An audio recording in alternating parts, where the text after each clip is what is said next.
Hello student, part 5 जिसमें question number 37 से 39 तक आपके केस बेस्ड क्वेश्चन रहेंगे। तो फर्स्ट क्वेश्चन क्या कहता है, इसमें आपको इक्वेशन दी हुई है। यहाँ पर कोई सब्सटेंस आएगा, कंपाउंड आएगा, जिसका रिएक्शन किससे करेंगे, वाटर के साथ, और वो प्रोसेस क्या रहेगी, इलेक्ट्रोलाइसिस। इलेक्ट्रोलाइसिस मतलब इलेक्ट्रिसिटी की हेल्प से ब्रेक डाउन होना। तो फाइनल एक कॉस्टिक सोडा कंपाउंड बनेगा, और एनोड पर ये जो एरो इंडिकेट कर रहा है ये किसी गैस को इंडिकेट करेगा, और कैथोड पर कौन सी गैस इंडिकेट होगी। तो देखिए इसका कंपैरिजन करते हैं अपन। ये आपने क्लोर एल्कली प्रोसेस देखी होगी।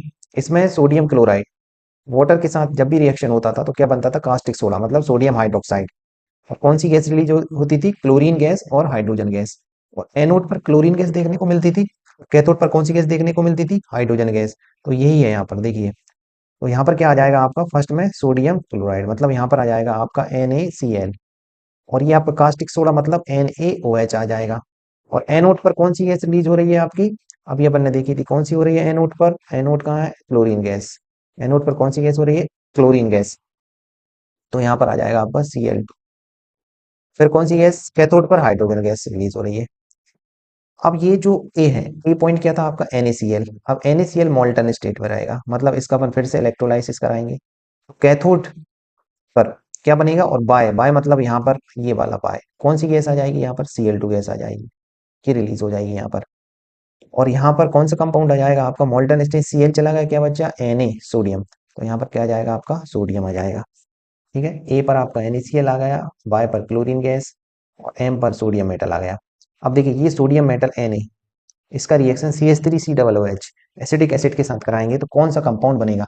तो यहाँ पर ये सोडियम हाइड्रोजन को रिप्लेस कर देगा। तो यहाँ पर देखिए, यहाँ पर जेड मतलब क्या था, हाइड्रोजन। तो ये जो H है, यहाँ पर हाइड्रोजन गैस रिलीज हो जाएगी। और Na किसकी प्लेस पर आ जाएगा, हाइड्रोजन पर। क्या बन जाएगा, CH3COONA। इसी को क्या बोलते हैं अपन, सोडियम एथोनेट।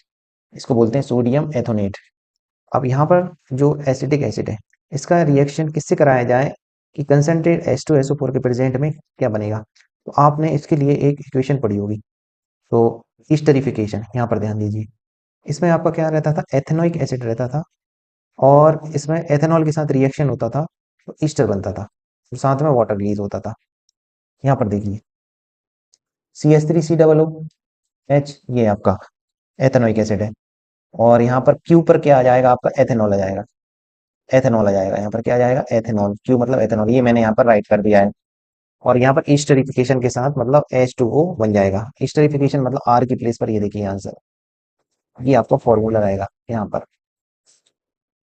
यहाँ पर क्या हो जाएगा, एथेनॉल आ जाएगा क्यू की प्लेस पर, यहाँ पर CH3CH2OH। तो ये जो फॉर्मूला कैसे बनेगा, CH3 पहले क्या आ जाएगा, यहाँ पर देखिए मैं इसका फॉर्मूला यहाँ पर बनाकर बता देता हूँ। यहाँ देखिए, यहाँ से अपन CH3 ले लेंगे, CH3, यहाँ पर C डबल O ले लेंगे, CH3 के बाद C डबल O, और एक और O है साथ में, तो यहाँ पर एक O ले लेंगे अपन। और फिर इसके बाद यहाँ पर क्या आ जाएगा आपका, ये CH2 आ जाएगा, CH2, फिर क्या आ जाएगा, CH3, ये। और बचा क्या, यहाँ पर H, यहाँ पर H बचा, और यहाँ पर OH, क्या बन जाएगा, वाटर बन जाएगा। आई होप ये आपको समझ में आ गया होगा। देखिए इसमें क्या बताना है, drive the names AY ZMPR। इन सभी के नाम अपन यहाँ से, एक ए की प्लेस पर NaCl आ जाएगा, X की प्लेस पर, Y की प्लेस पर, Z की प्लेस पर, ये सभी नाम देना है। अब इम्प्रोमाइज द एक्टिविटी Z। Z कहाँ पर है, Z, ये Z है। Z क्या कहता है, देखिए यहाँ पर Z जो आएगा आपका, इसमें Z, देखिए ये जो क्वेश्चन क्या कह रहा है, improvise the test of Z, ये एक्टिविटी देखिए। इस एक्टिविटी में किसका टेस्ट होता है, हाइड्रोजन का। तो कौन सा साउंड आता है, पॉपअप साउंड। तो इसमें हाइड्रोजन गैस का टेस्ट होता है, और इस साउंड के साथ हम उसको रिकॉग्नाइज कर लेते हैं। तो नेक्स्ट क्वेश्चन क्या कहता है इसके और में, name the process which compound X, Y, Z are formed. देखिए इसका आंसर है क्लोर एल्कली प्रोसेस। ये जो प्रोसेस है ना, क्लोर एल्कली प्रोसेस, यहाँ से ही अपन को सारे नाम देखने को मिल चुके हैं। ठीक है, नेक्स्ट क्वेश्चन क्या कहता है, 38 क्वेश्चन पे ध्यान दीजिए। Mohan and Rohit, Mohan and Rohit observe that shoots of a plant growing in shade went towards the sunlight, where leaves of touch me not plant fold and droop soon after touching. इसमें एक दिया है आपका कौन सा, suit of a plant bending towards light. इसमें आपका क्या हो रहा है, फोटोट्रोपिज्म, क्या हो रहा है इसमें, फोटोट्रोपिज्म।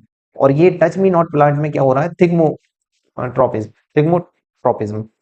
तो इसमें फर्स्ट क्वेश्चन क्या कहता है, देखिए, what causes the bending of shoots in the plants as shown in figure A. देखिए, इसका आंसर अपन देखते हैं। इसका आंसर देखिए, लिखने का आपका जो आइडिया है कैसे लिखना है answer. Bending of shoots of plants is response to the stimulus. Stimulus क्या है इसमें, लाइट देखने को मिलेगी आंसर उसमें। एंड डायरेक्शनल, एक डायरेक्शनल ग्रोथ रिलेटेड मूवमेंट है। ये कैसा है, डायरेक्शनल ग्रोथ रिलेटेड मूवमेंट है। एक पॉइंट ये लिख देना, और दूसरा आप ये लिख देना, growing plants detect sunlight a hormone called auxin. इसमें जो हार्मोन होता है किसकी वजह से ये डिटेक्ट होता है, ये ऑक्सिन की वजह से ये हार्मोन रिलीज होता है, और ये सनलाइट की तरफ क्या होता है, डिटेक्ट होता है। बस ये दो पॉइंट आप यहाँ पर नोट कर दीजिएगा। नेक्स्ट क्वेश्चन क्या कहता है, व्हाट कॉजेज, इसमें कॉजेज पूछे हैं, folding the leaves in touch me not plant as on figure B. इसके कॉजेज लिखना है। इसके कॉजेज में आप कैसे क्या राइट करेंगे, देखिए, leaves touch me not plant response to stimulus by showing growth independent. ये इंडिपेंडेंट मूवमेंट होता है, और वो जो फोटोट्रोपिज्म होता है वो डिपेंडेंट मूवमेंट होता है।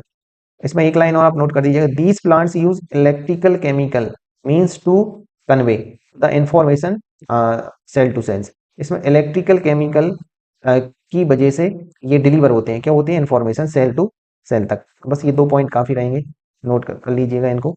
नेक्स्ट क्वेश्चन क्या कहता है, कंपेयर करना है the movement of growth of pollen tube. जो पोलन ट्यूब है उसमें movement towards the ovule with the movement of part A of the above. मतलब पोलन ट्यूब जो ओव्यूल में रहती है उसका कंपैरिजन इस प्लांट ए से करना है। तो इसका आंसर आप कैसे नोट करेंगे, देखिएगा, growth of pollen tube towards the ovule is an example of, ये कीमोट्रोपिज्म होता है, ये कीमोट्रोपिज्म होता है।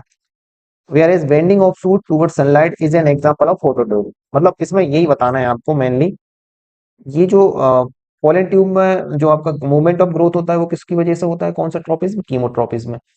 और नेक्स्ट इसमें जो मूवमेंट ऑफ द, इसमें जो प्लांट है सनलाइट की तरफ मूवमेंट हो रहा है, तो ये किसकी वजह से हो रहा है, फोटोट्रोपिज्म। बस इतना सा ही आंसर आपको नोट करना है। एक क्वेश्चन इसमें भी कंपेयर करना है, मूवमेंट सोइन फिगर बी। इसमें जो मूवमेंट होता है फिगर बी में of the body parts in animal, उसका बॉडी पार्ट्स ऑफ एनिमल से क्या कंपैरिजन है। इसका आंसर आप देखिए, although both plants and animals show electrical chemical means to convey the information from cell to cell।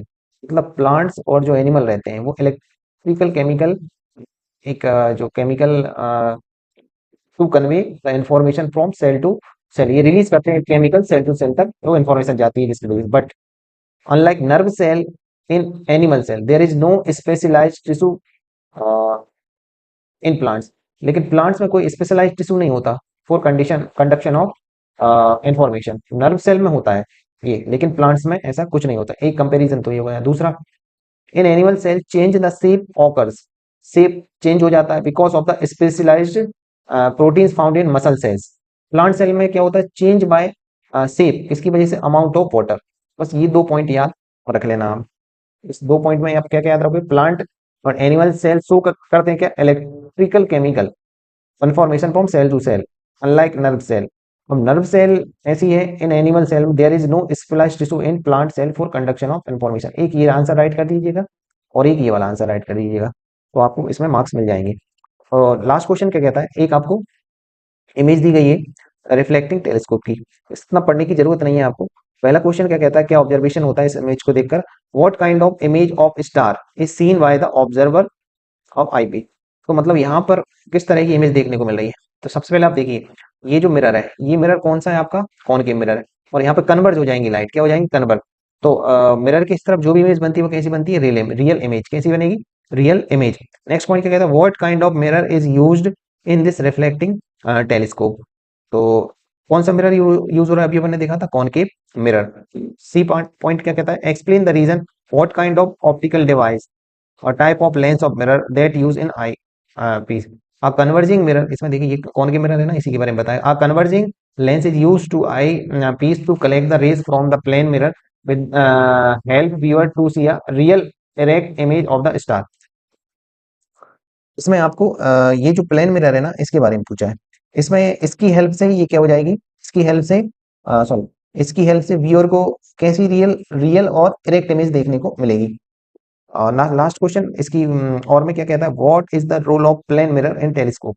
The plane mirror laterally inverts the image formed by the curved mirror. ये जो curve mirror है ये इस image को, जो कि कैसा real image और इन्वर्ट इमेज फॉर्म कर रहा है, इसको वो क्या कर देगा, लेटरली इन्वर्ट कर देगा, जिससे कि आपको एकदम सही इमेज देखने को मिलेगी। आई होप आपको समझ में आ गया होगा ये last part. Thank you very much.